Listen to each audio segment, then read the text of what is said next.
as I've shared many times, this program is expanding, and part of the expansion is to bring in top performers. And today I have the honor of introducing one of who I would say, I don't want to steal your thunder, Brandon, but I haven't met many people as successful in selling as Brandon.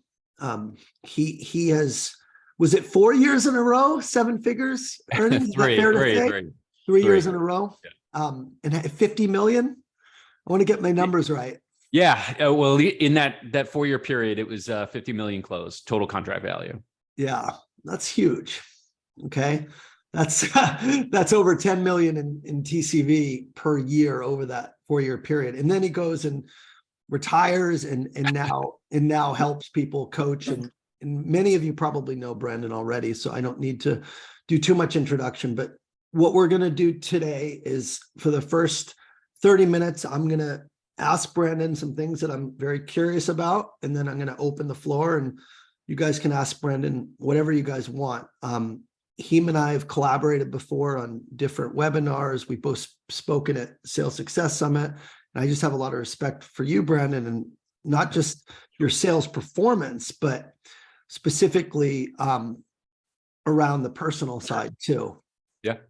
And so that's kind of how I want to approach it. But maybe before we dive in, is there anything you want to share about yourself or background that I missed that you want to? Yeah, no, I'm excited to jump in here. Thanks so much for having me, Ian. I mean, it's a two-way street, mutual respect. There aren't too many people who have kind of climbed the summit as we have, and now it's awesome to be able to give back to communities like this to help the next crop of sellers reach that summit. So yeah, thanks for having me here. I think we want to dive into a little bit of the concept of a personal operating system, which I love talking about. But I'm all game for whatever you and the group want to talk about. Well, I think that's a good place to start. So there's two things I want to cover with you. One is this concept of a personal operating system. Yeah. And the second is how to really sell at that strategic. I mean, you got into some major accounts as a hunter with a brand that many people don't even know exists. And I just know what that takes. And I want to dive into that a little too, but let's start with the personal operating system. That's probably good. My question for you, well, maybe define what is a personal operating system. What does that even mean? Yeah. So, the way I look at it is, whether we realize it or not, there's a game we're playing, and there's essentially 3 levels to the game, which is, level 1 is you use your time to develop skills. And then level 2 is you use those skills to earn money. And then level 3, which you and I are starting to really fully embrace, is you start to utilize that money to free up more time. And the old game used to be, which, has existed for 100 years, really. It's still a leftover from the factory mindset, is, you worked really, really hard for somebody else to only retire at 65, 67, right? And then you had a limited amount of time to enjoy the rest of your life.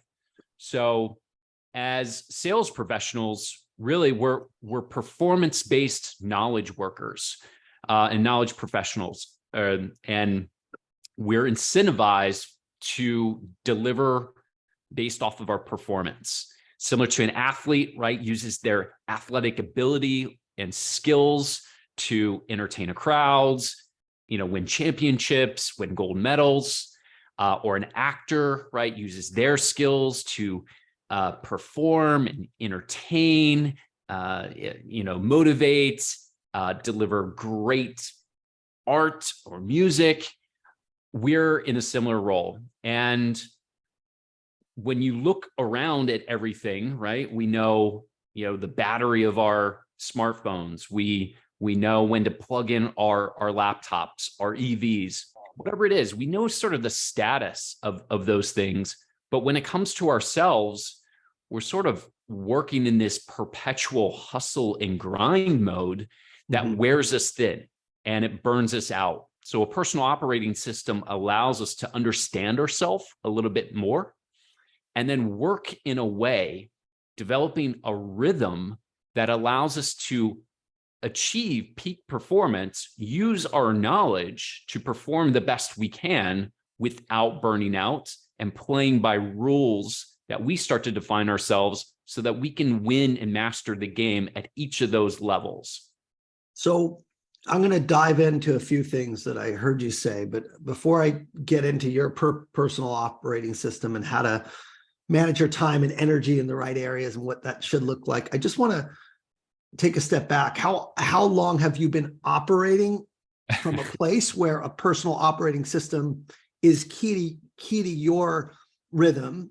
Yeah. And when you started prioritizing that, what were the results? Like, Yeah. that came from that as a priority. I would say it was an evolution over the long arc of my career. And probably like you, like many here on this call, I didn't deliberately get into sales. I happened into sales. So I was trying to be a professional soccer player. That's what I thought my career was going to be in my early 20s. Unfortunately, ran into some injury issues and then learned a lot from that athletic phase. And then sort of parlay that into a sales career and climb the ranks from selling to local businesses, to mid-market, to enterprise, then eventually strategic Fortune 500 accounts. So I've always been working at this kind of operating system, but it really came into full focus, I would say, over the last, 3 or 4 years when I got myself into a position to earn 7 figures a year for the first time. It was back in 2019. Still burning myself pretty hard. And when the pandemic hit and it forced sort of everyone to slow down and stop and pause, wasn't on a plane every other week, meeting with clients or going to events. We know what that's like. I really started to go back to what it was like to be an athlete back in Europe. And have a consistent sleep schedule, have a, consistent rhythm throughout the day, start to design my day around very specific intentional outcomes. And so I just started tracking this stuff. I started wearing a Whoop. I started tracking my sleep. I had a hypothesis of, wonder if I mapped my performance back to my sleep levels. So I started tracking one area of that, and I just created a very simple Google sheet. Then another area I started tracking is, I'm very curious of how much time I actually work in the day. And I got this little thing called a Timular, and I still use it 3 years later, which tracks my actual time work. Because we all think, we work such long days or we work so much. But if we actually literally track every minute of time that we work, I think we'd be really surprised, and we'd be surprised about what we actually work on. I'm going to pause you there for a second. Did you take out the distraction times and really track real work? And then so it's also when you're tracking, when you're messing around as well, it's not just the tracking of work, but it's, I don't even know how you would do that when you go browse LinkedIn or do something that's not related per se. Yeah, no, it's kind of funny. It has these little icons and there's a LinkedIn. So if I'm going on social media, this isn't just for LinkedIn, but if I were to go watch YouTube videos, I'll flip the little dice over and it's tracking okay, I'm not necessarily working, but I'm doing something, right? And so the only time I wouldn't track is when I'm taking a break. So if I'm stepping away from the computer and I'm not using my brain to either absorb knowledge or use knowledge to get an outcome, I'm not really tracking that kind of thing. So what did you find in the beginning? I know I'm interrupting, but this is really interesting. Because I'm a big RGA guy and I talk a lot about this, but what did you find in the beginning? And then how did you kind of pivot based on the patterns you were recognizing? Yeah, so I'll continue on because I really started to delve into some really meaningful insights that really changed the game. So a part of like also tracking my time, I started to track how many meetings I was in, internal meetings and external meetings. So I had like this column of total time worked, and then I wanted to see, okay, how much of that time is going into meetings? And that was meaningful to me is because I felt like I was starting to waste a lot of time on useless meetings, as I think we can all relate to, right? I wanted to hone in on like that admin work, that stuff, the non-revenue generating activities, those internal meetings that we get pulled into that's just like, do I need to really be here? And does it have an impact on my bottom line? And my bottom line means, it's going to affect the bottom line of my employer. So I was tracking those two things. And then the third column was more of like human factors of like 5 things that are really important to me. I call them my 5 pillar intentions for the day. They're simple things like I like to meditate, even if it's just for 5 minutes outside. Getting sun on my face is the first thing I do. I want to exercise. Do I move or lift weights for at least 30 minutes? Do I write down one thing that I'm grateful for? So having a gratitude practice. And then do I get my most important thing done that I said I would do? Do I get that done? And I was like kind of scoring myself on those things. And then the last part was tracking my mood. At the end of the day, before I shut everything down, there's a free app called Gyroscope. And it has a little mood tracker. And I use this free thing. It's kind of cool. It's like you swipe right or left, and it calculates a number for you. And I had this Google sheet calculate this whole thing up from my health data to my work data and my human data. And I was like, I called it a Thrive score. And what I started to notice was anytime I went above 4 hours of meetings, my Thrive score started to really go down.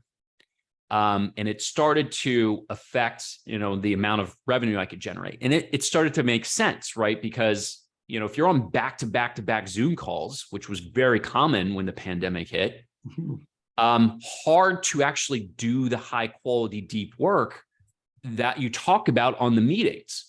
So then it allowed me to start making my default to certainly internal meetings, right? And then I was able to put a stronger lens on, is this the right account for me to be spending my time, energy, and attention on? Should I be getting into this meeting? So I was like very, very hyper protective of my calendar and selective of prioritizing accounts that I should be working with. So that was like one major insight. And so I started to design my calendar around that. I also noticed that the best time for me for meetings was, at least 2 hours after I started my workday. And then I started to back this up with science that, the first 90 minutes of waking up, we're in a groggy state, right? No matter how much sleep you got, it doesn't really matter. In the first 90 days, the first 90 minutes, you're in a groggy state. So I started to push back my meetings to later in the morning. And then that freed up those first 90 minutes that I could start warming up for the day. And I started coming up with a consistent routine. And that consistent routine started to culminate with my most important task. And so then part of my system was, okay, this is now the standard that I'm going to operate in, which is I will no longer have meetings first thing in the morning. I'm going to keep that schedule part of my calendar protected because it's proving that I have higher quality meetings when I've done something really meaningful. I've warmed myself up. Now I can kind of deliver high impact when I am in those meetings. So that was just something that became really insightful for me. And overall, what started to happen was I started accelerating deals and getting bigger deals done. Obviously, not needing to travel, but in strategic selling, that was almost a necessity, back in the day. Sure. And so to be able to get larger transformational deals done without even needing to be in person, that was really impactful to be able to do that.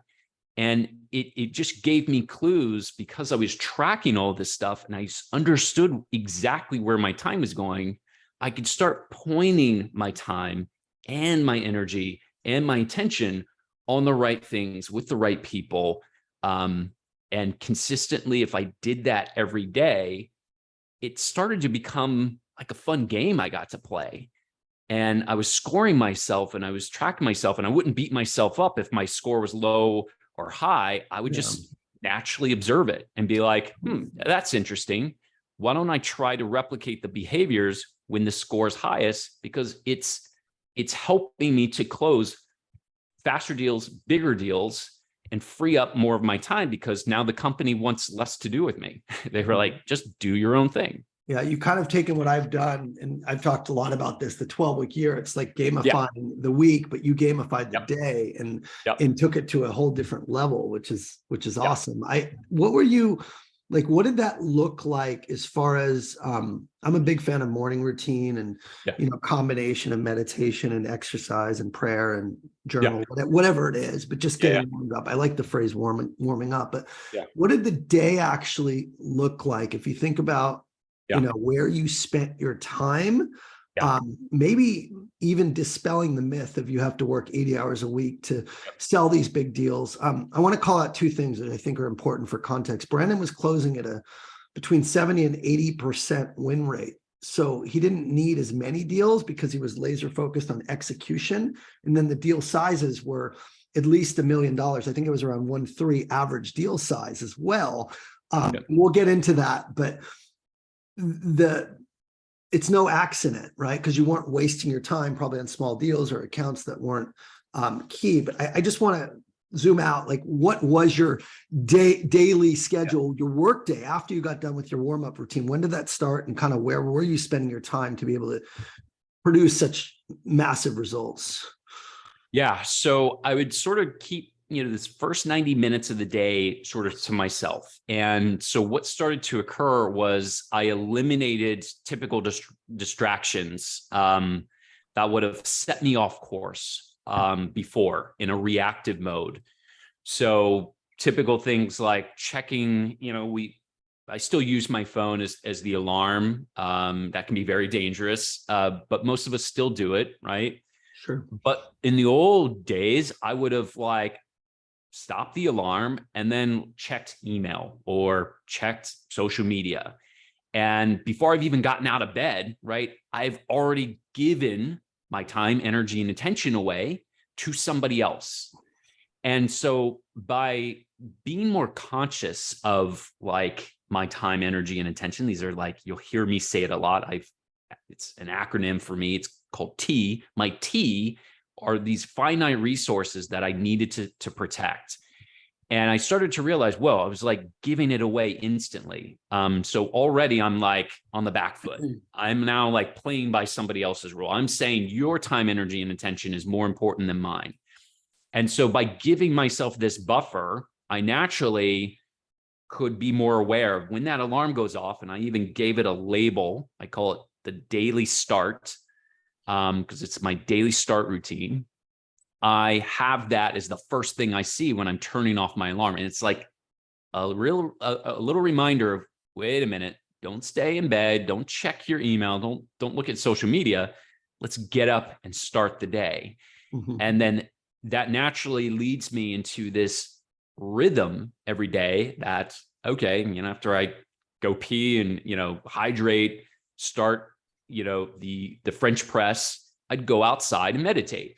And then, I go through my warm-up routine. It culminates with a most important task, which at the time was working on what I called my diamond accounts, really high strategic stuff like writing memos. And we'll talk a little bit about the specific things that I was doing, Mhm. But before I've checked email yet, before I've opened Slack, before I've done these things, I am working on something that I said was important.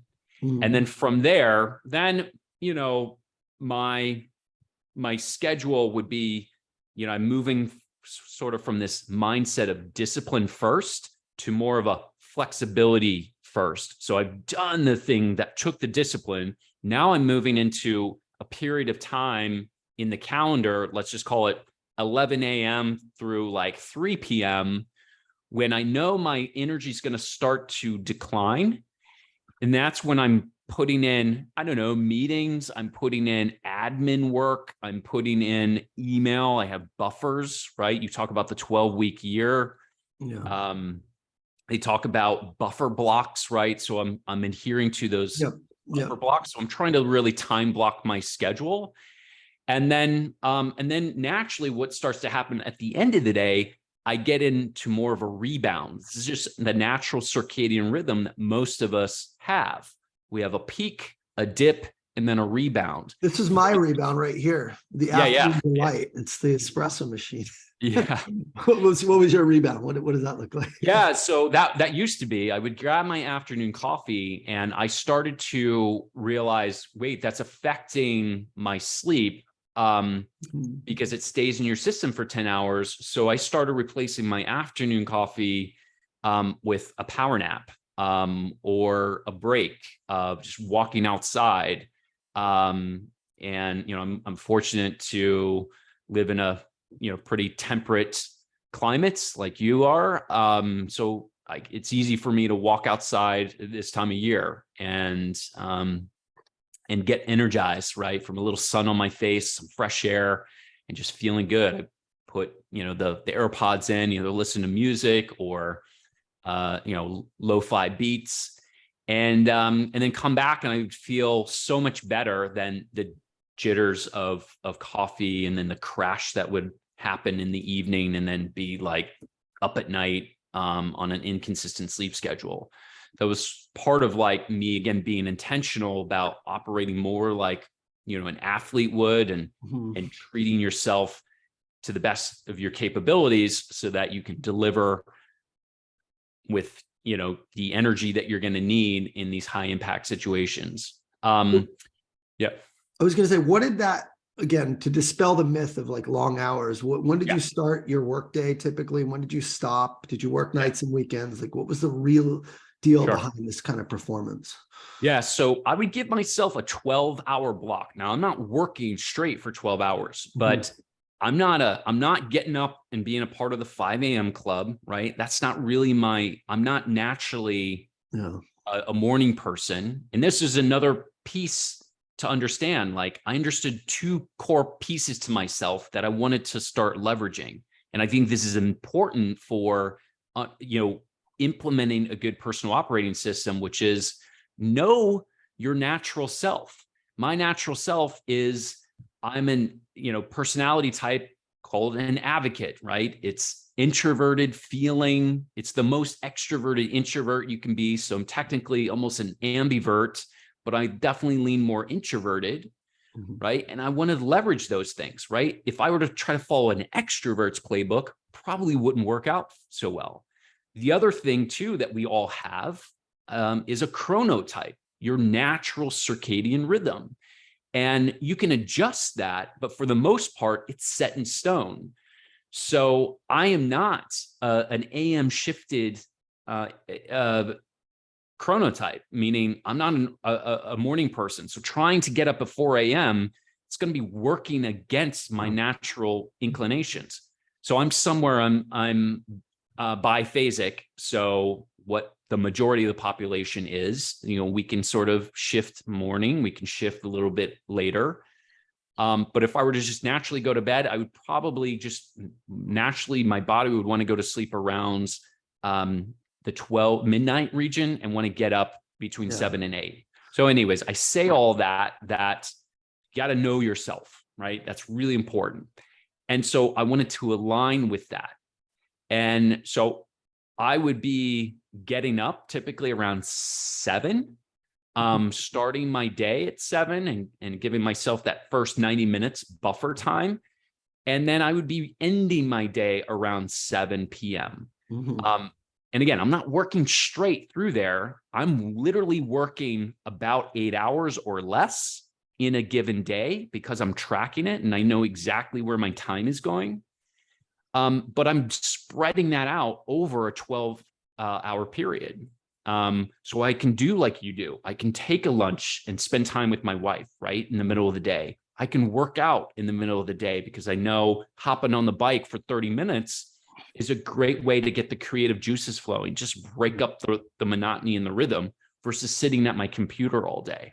Yeah, it's fascinating because your schedule is very similar to mine. And I probably am more like six to six type thing, but it's still that 12 hours, but there's at least a 90-minute like morning routine before I actually start the workday. And then there's an hour lunch with my wife. So your nap or your walk outside is kind of the equivalent because your brain, I don't think can work at a capacity for 12 hours of work and be effective. And I think my limit's around 9 hours. You say yours is 8, but when you're working, you're actually working. That's the key. I think I want people to like that whole timular thing you showed is really fascinating because I mean, if I could tell everyone one thing, and I'm curious to get your thoughts, but if you actually work on revenue generating activities a full day, you don't need to work, you know, and if you look at your dollar per hour, if you take 8 hours a day, if you're making $1 million, I mean, you've probably done this math, but if you're making $1 million a year and you divide it by 48 weeks a year and 40 hours a week, that's $521 per hour, right? And so knowing the value of your time, have you ever kind of gone through those exercises and then just how does that impact wasting time or saying no? Because that's the hard thing for people. It's like they can't. That's right. Yeah. Yeah, you're exactly right. You know, I wrote this in my ebook, 7 Steps to 7 Figures. And like, that's part of step one is like, know your hourly rate, right? Know what an hour of your time is worth. Because if you know it's $512, I think that was like the hourly rate for me. Like you were generous in giving 48 hours or 48 weeks in a year. I worked a little bit less in a year than the 48 weeks, but like, you know, it's in that range, right? You know, in the $500 to $600 an hour, you know, gets you in that $1 million earnings mark.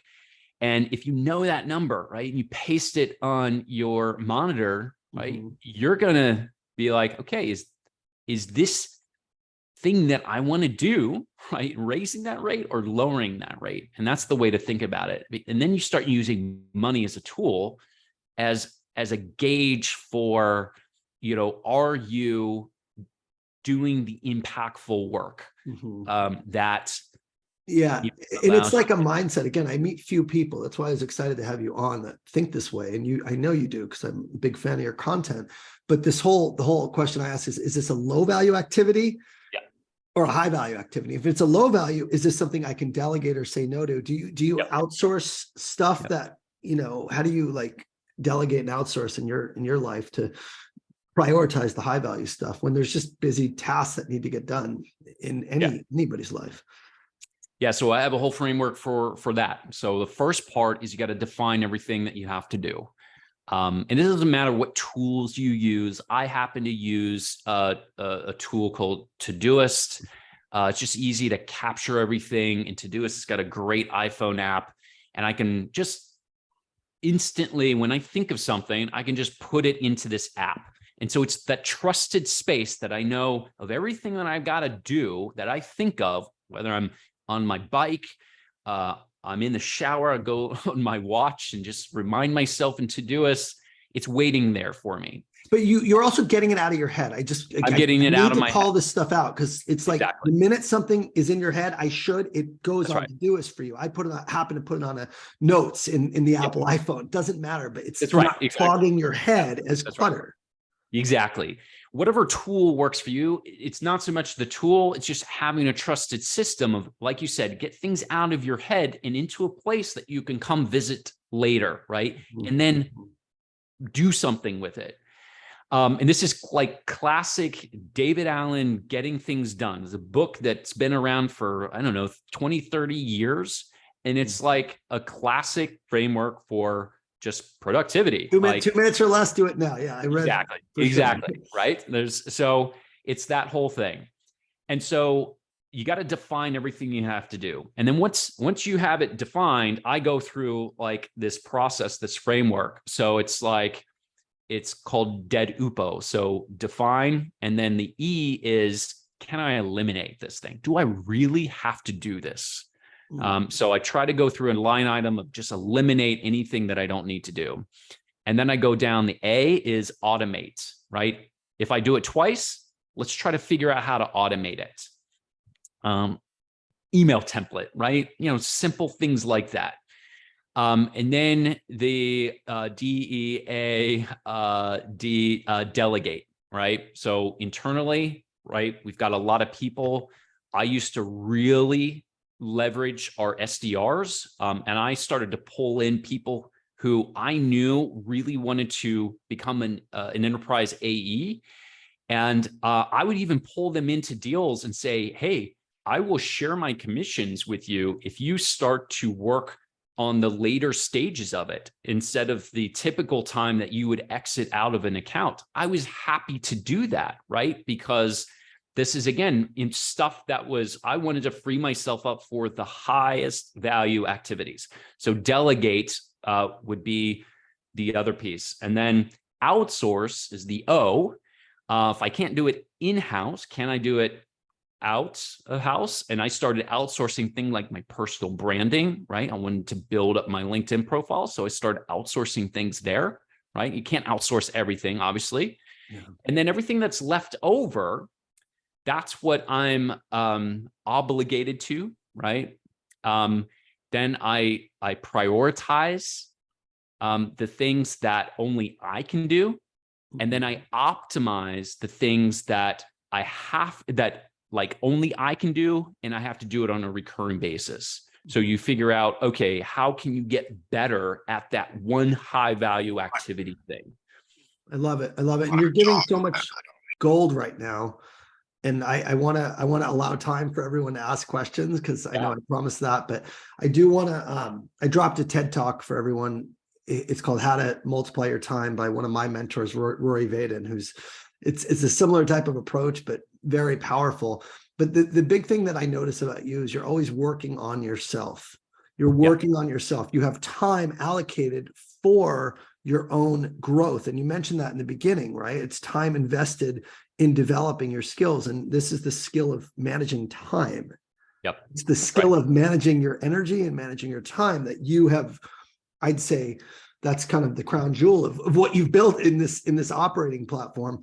Yep. My last question for you, and then I want to turn it to the group, is obviously you closed a lot of big deals. We didn't talk about the deals in specific, but what are the activities that are the high value activities that enable you to crack into these diamond accounts and execute these large deals within a fiscal year? If you can kind of bullet your top things that AE should be focusing on, I think that's a good transition for the Q&A. Yeah, I really doubled down on writing. I would say writing, I would rank really, really high up, because especially for somebody like me who is a bit more introverted, right? I didn't view myself as having any crazy selling skills. I was good enough in presenting, speaking, negotiating, email, all the things that comprises of a seller. I wasn't like stellar at any one of them. I was better at consistently applying myself right through this personal operating system. But writing, I found, was like that high leverage skill that if I could focus on writing really good content, for instance, or even like, here's a perfect example. If I were to be asked to go speak at an event, right, on behalf of the company, my old company was Live Person. If I had to go speak in front of C-level executives, VP level executives about conversational AI, that was our solution in the travel industry. Like, that would have been nerve-wracking had I been trying to just wing it. So I would start with writing an article. And by writing an article, it was like a compounding skill, because it then turned into a presentation, right? And then I was so good at understanding the talking points because I wrote it out and I spent time writing V1, V2, V3 before I published it on LinkedIn. That became the architecture of my presentation. And then it became the talking points within the presentation. And then it gave me a talk track after, when I was working one-on-one with the executives who came up and asked me questions. And then I had an evergreen asset that I could deliver as a follow-up. So it became this like really powerful skill that I would recommend anyone to pick up a writing habit, because it's going to help you in negotiations, presentations, your discovery calls, your demos. So that was really powerful. And then writing executive narrative memos, right? And we don't have to look far. We can look at like Amazon, right? They're a memo culture. Jeff Bezos eliminated presentations. And we actually had a lot of Amazonians come over to LivePerson, and we became a memo-based culture. And what I learned was, if you can write a really good narrative, bring the headline up first in a really crisp detail, explain to an executive of why they should take action in a page or 2 or 3, right? That gets them to sell when you're not in the room. And that became a core piece of my motions of closing these large deals. So executive memos. The second thing that was a part of my toolkit was a maturity model. And a good maturity model isn't about here's how to use a product over time, right? That's a sales-centric maturity model. A good maturity model has a distinct point of view on your industry. And you can use a maturity model to say, okay, here's level 1 and here's level 5. Here's what great looks like. Here's what a starting point looks like. And you can map a brand, a company to that maturity model. And it just gives everybody clarity. So using a maturity model and using an executive memo, those were like the 2 core pillar pieces that got me to a 78% closing ratio. It got me to, along with the personal operating system, got me to, effectively selling 7-figure deals in a very prolific way in 9 months instead of 18 months that, typically takes to close these massive deals. And my very, very last question is getting in the door. We were in the middle of this prospecting the power. So I'm a big advocate of going right to the C-suite and using research to like build a point of view and be a silent shopper. Can you just kind of high level, I mean, you cracked into Fortune 10 companies, huge companies. What was your process to get in the door with some of these executives? Yeah, so the story I love telling a lot because it was the first one, and I was really passionate about trying to close this deal, was Delta Airlines. I'm spending every week on their planes, as somebody as an executive flying around. And I was like, I know this brand inside and out. So I was their customer first. And what I did was I wrote an open letter. So I had, I used design thinking, and this design thinking had 3 pieces to it. It's Aristotle's triangle of persuasion. And it has 3 things. It has ethos, which is credibility. The top of the pyramid is pathos, which is emotion. And then the third piece is logos, which is logic. And if you can satisfy those 3 pieces of the triangle, you can essentially persuade anybody to doing just about anything. So I had credibility as one of their most loyal flyers. I was a diamond medallion, which is the highest tier status. So I took like my letter that I get from Delta every year. I took a picture of it. I was in one of their club lounges in their home airport, Atlanta, and I said that in an email. So I had a very short email with this photo of this. And I basically laid out, here's my credibility as somebody who flies on your plane all the time. And then I had this emotion, which is, but, And then that but intrigued them to click a link to a private Medium where I hosted an open letter to the VPs. And I basically laid out the logos, the logic of, hey, I'm on your plane all the time. You talk about texting with friends and families for your customers, but why can't I text you when I need help? And that was what our solution delivered, to be able to message a brand and use AI and human contact center agents to do whatever the customer wants.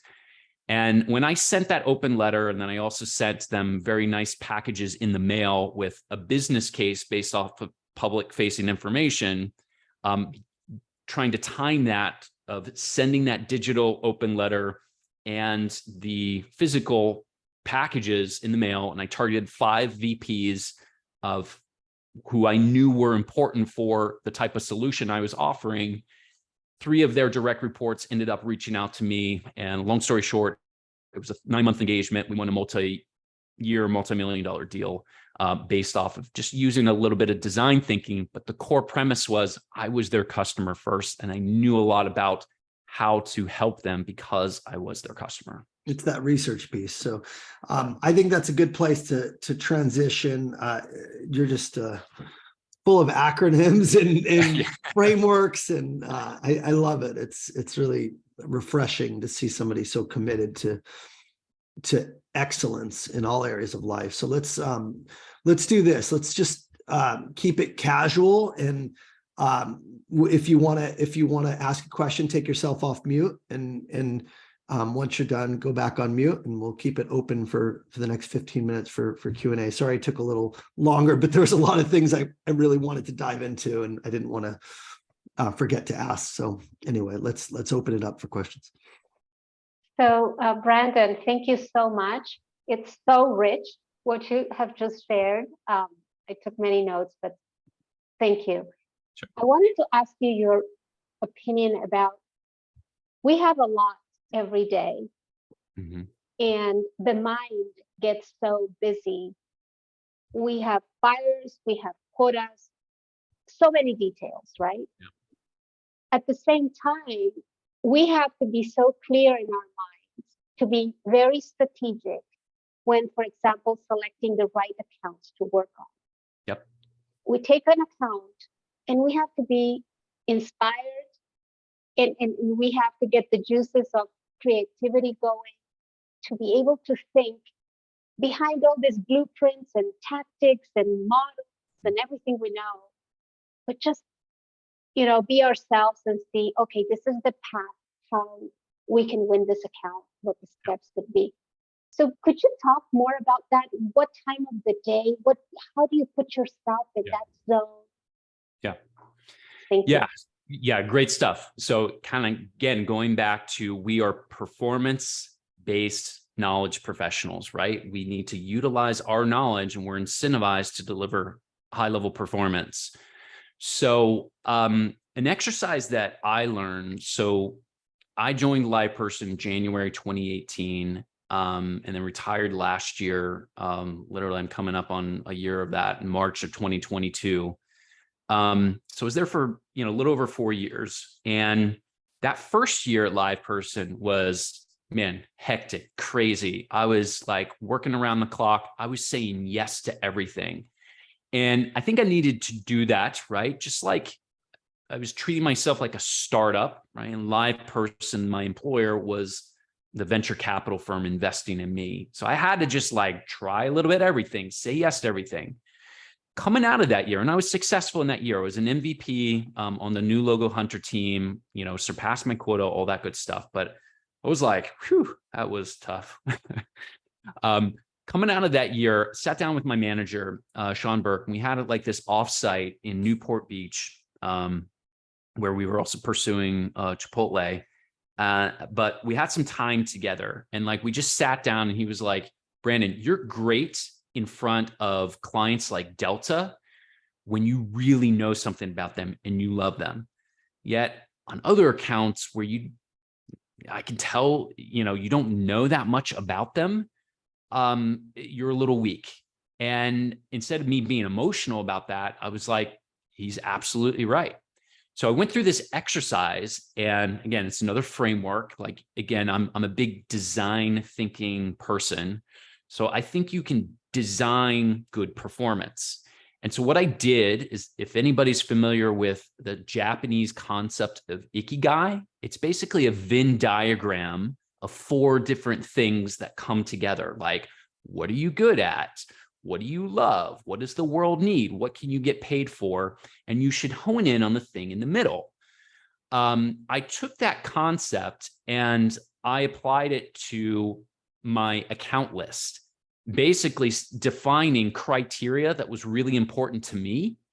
And I wanted to hone in on accounts that met all that criteria, and then start to deprioritize everything else on my list. So for an example, financial services didn't meet one of the criteria of moving fast, because I just know notoriously financial service companies have to go through a security audit, extra due diligence of any technology platform that they would be looking at. And I didn't want to do that. So I got rid of like all the banks on my strategic account list of 50 accounts. And then I started to prioritize things that I knew a lot about, like quick service restaurants, right? I had a background in that. So I worked on accounts like Chipotle. I was really interested in like the travel and hospitality industry. So I was working United Airlines, Delta Airlines, working Marriott. So I wanted to focus on industries that I knew a lot about. So I got stuff on my side, similar to like me knowing my circadian rhythm, knowing my personality type. I got the momentum. So that helps to free up like the burden of, okay, I need to know all stuff about this account, but that's going to waste more time if I don't know that industry, or I'm trying to do research that I don't really feel that great about. So that's one step that I would encourage everybody to do, is like, could you refilter your account list? And I also encourage other sellers. I work with sellers directly and indirectly. We go through an exercise of what makes you unique, what makes your company unique, and what if like the Wall Street Journal came to you and asked you to write an article about those things, right? What would you write about? Could you write that article talking about that one thing? And what that does is it forces you to come up with your category of one, meaning only you in the world can talk about that thing. And so when you can find your category of one knowledge, that puts you in an advantage to double down on accounts that can take advantage of that specific knowledge. And that will start to free up a lot of the stress and burdens of like, I got to know this, I got to know that, I got to know this. And then you can start to systemize, like I was saying earlier, even if it's just 25 minutes at a time before you start to get into your meetings.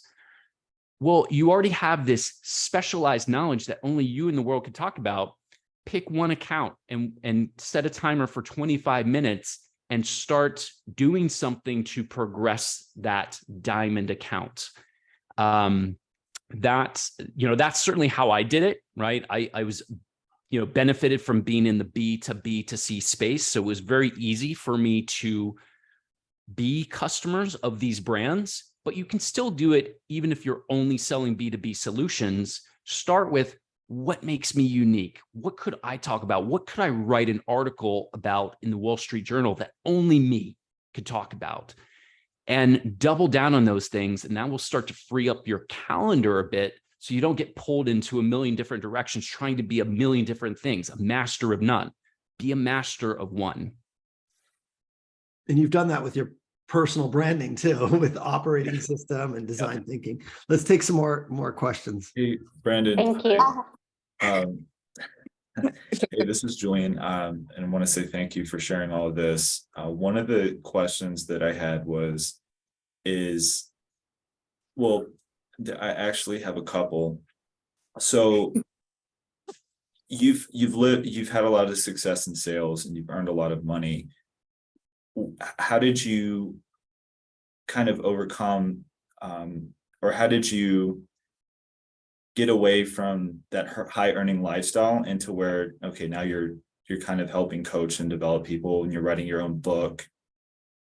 And then like the second question was, I wanted to ask for your opinion on a quote that I heard from Kevin O'Leary, is that he once mentioned that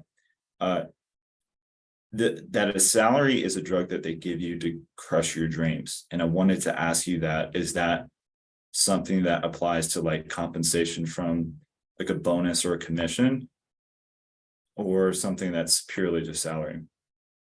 Yeah, so great questions. So the way I look at it, I'm very deliberate about being a solopreneur. And I think this is probably, and I don't want to speak for Ian, but probably similar to his own journey. At a certain stage, you start to learn that you can deliver a bigger impact, right? Because you do have this knowledge that has helped another company, right, put millions of dollars, right, in motion for them, help their stock price, helped hire new people. And you start to realize, whoa, wait a minute. What if I did that for myself, right? What if I created my own company and I really treated myself as my own brand? What could happen then? And it starts to open new doors, right? New possibilities.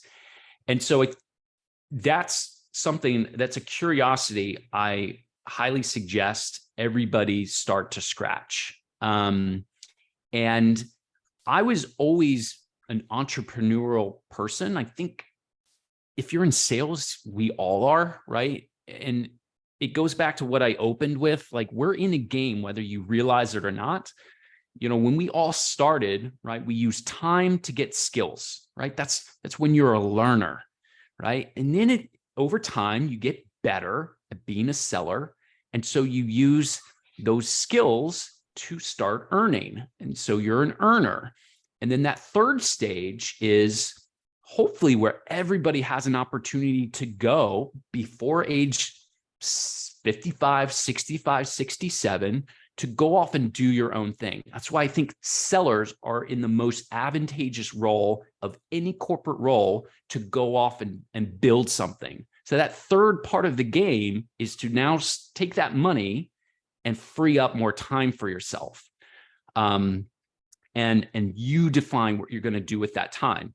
You could work all day, coach all day. It doesn't matter, right? If it's impactful for you, it's enjoyable for you, it's your time. It's your choice to do that. And so I think that's like the third level of the game that we should all aspire to. And I did learn early enough, right, that I wanted to get to that level as quickly as possible. I didn't want to wait until my 50s or 60s, right, to start enjoying that. And so I was very deliberate about not inflating my lifestyle. I paid off my home instead of investing in a luxury home, right? I could have bought the Porsche. I was very tempted to buy the Porsche 911, right? When I started making big dollars. Instead, I stayed in the Subaru. And I did those things, luckily, to then put me in a position where I wasn't burdened and I wasn't handcuffed to, like you were saying, right? I do think it can be a crutch. It's the golden handcuffs. And so I started just living well off of my base and investing everything else, my commissions, my RSUs, everything else. I wanted to say, okay, I'm going to put that to my future self. And when I feel ready, I'm going to step away and I am going to now be the author of the rest of my life. I am going to be the owner of my time. I'm going to dictate who I work with, when I work with, and how I work. And so I think, right, if we take time, you know, every day to sort of check in with ourselves, write what we're grateful for, write down, like, why are we working so hard? We remind ourselves of that. That's also a part of a good operating system. You're tapping into ultimately where you want to go. And if you can graduate to that level 3, why not do that at 42 or 35? Why wait until you're in your 50s or 60s? Because as we're seeing and experiencing in the marketplace, companies don't necessarily care. You're still a line item to them, right? So it's not guaranteed that your future is your future unless you start building it intentionally. Thank you. Sure. Hi, Brandon. Sorry, I'm not going to come on video, but thank you so much for today. That was really, really useful. So my question is, you talked about how when you're emotionally attached to an account, you know what to do, how to hunt. But then me being a very young seller and in a new industry, in a territory, how do I go and hunt or how do I do cold outbounding? I feel like when I have an account that's already landed, I find much more easier to expand, but going and hunting seems very difficult. So how do I get through that? Yeah, I had to hunt because that's what I was hired to do. But eventually, like the last year and a half when I was at LivePerson, I had the benefit of sort of being a bit of a free agent and working within accounts that had an MSA already in place. So I would say in today's environment, if I were an active seller today, that's what I'd be looking for. I'd be looking at, okay, can I leverage something that's gold, which is an MSA? Does it get me inside their four walls already, right? Because that's a big burden to have to overcome. So unless you are only incentivized, unless you are only paid to be a net new logo hunter, I think in today's environment, it does make sense to go where you're already inside their four walls. That's just making life easier for yourself. So go ahead and do that. There's nothing wrong with that. And then, go back to some of the things that I was talking about. Can you use an executive memo to get them to want to take action, right? In one document, can you write something that shows, I know your strategic initiatives. I know what you're talking about. And I've articulated it here in a headline and a few bullet points that we should be talking. It should feel like almost like negligence if that executive doesn't get to know you. Okay. So that's what it should feel like. Yeah. Okay, that kind of makes sense. Yes, thanks. Yeah, sure, Miriam. I want to be mindful of time. Brandon, do you have a hard stop right now, or do we have time? I don't. No, I'm one more happy to question? go over. My 5 o'clock just got canceled, which is fine. Let's take one more question just to keep the momentum. And I just want to emphasize what Brandon just said. He did research, and it's all about having a point of view that's relevant, that's personal, and that calls out and teaches them something they weren't aware of before, right? That challenger approach, teach them something new, give them a compelling reason to take action. So that's what you want these memos to really highlight for the executives. And when you've done your research, they will respond. And we're seeing that already with lots of people. So let's take one final question for Brandon, and we'll call it a day. I had a question for you, Brandon. I guess, first of all, thank you for spending the time. I know you're super busy. But I guess my question is, let's say you have an account that you feel, may be a good fit for your solution, but they don't have a lot of public information, right? I know we've talked about, like, calling in to the lower people, becoming a customer, things like that. Anything other than that you would kind of recommend if there's not a lot of public information, to craft that point of view? Yeah, I think interviewing, employees at their organization, calling in, I would imagine like, well, let me ask you, what solution do you sell? I'm at Salesforce. So Salesforce. Okay. Salesforce, yeah. Okay. And so would this be like a CRM product or something else at Salesforce? I mean, it could be anything. So I'm kind of the quarterback, so it's really kind of person to base, and then whatever lands, and go that way. Okay, so I would start to map out like the key products, right, within Salesforce that you're like, man, if every business knew to be utilizing these products, it would be a slam dunk for them. So their website, right, social media, support, right, those could be things. They may not be a public company, but those are hopefully assets that they have, and they're putting out there. Connecting on Facebook Messenger, like, we did this at LivePerson a lot. Like we had a a cheat sheet. Like we would call into their 1-800 number, right? What's their hold times? We would use tools like Get Human, like are people complaining about them on Twitter? Because we were all looking for cues of like, what is the customer experience? What is their customer support like? What are people complaining about? We would go on their Facebook page. We would see, would they respond on Facebook Messenger? Do they respond on Instagram? Do they respond on wherever, WhatsApp? And are they offering these services? Do they have chat on their website? So hopefully there are cues you can start to pick up on that you can, at least hone in on, start to develop a point of view. So I would be hunting for those things, interviews with their, calling their customer service, like just asking them some basic questions. That might be a way. Their salespeople, do they have retail locations? Can you go and talk to people, shop in their stores?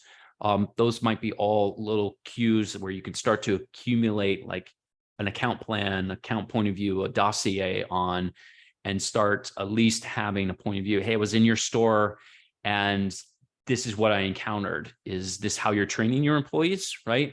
There might be a solution on how we can fix that. Would you be open to a conversation? Something along those lines. Perfect. Thank you. Sure. Guys, I want to wrap up out of respect for your time and for Brandon's time. My last question is just, Brandon, you've dropped a lot of wisdom and knowledge, and I'm a huge fan of spreading the love with any creators that can help the sales community. So is there anything you want to share as resources for your operating system, or anything that people can dive into further that loved what you had to say and want to kind of explore it further into some of these concepts? Yeah, I just put my LinkedIn link in the chat. So feel free to connect with me there. You can check everything out in my featured section. I write one new system. I call it the 7-figure OS, the 7-figure operating system. I deconstruct one new system every week. So you can be a part of the free newsletter every Wednesday. There's a program that I offer there. You can check out that open letter that I talked about, that one $5.9 million deal with Delta. You can download that in my featured section. I have a article library, 50 plus articles that I've already written. So feel free to go there. That's like a one-stop shop. If you want to connect with me, follow me, check out everything that I've done. It's all housed there. Perfect. And I'd highly recommend the 7 Steps for 7 Figures ebook that you wrote. I've read that and got access before it was published, and it's really, really solid. So let's all thank Brandon for, we got one last question from Eugen. I think it's a quick one. What was the football team in Europe that you were playing for? Fun one.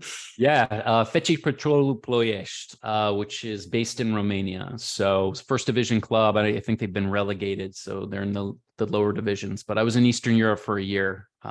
Very interesting, off the beaten path a bit, but it's one of the best years of my life. It's fun. I taught English in Venezuela for a year. So it's funny how you went back to like being an athlete. I went back to being a teacher, and everything comes full circle, right? Right. Well, let's all thank Brandon. I think it's just always a pleasure to chat with you, and your knowledge, your commitment to, working on yourself, and just your professionalism. You may not say you're a great presenter. I would say otherwise. You're clear and articulate, and it's always a pleasure to have you. So thank you on the behalf of everyone for coming on today and sharing some of your wisdom with us. Yeah, thanks so much for having me, and it was a pleasure meeting everyone. Hope to see everyone on LinkedIn. Thank you. Take care, guys. All right. See ya.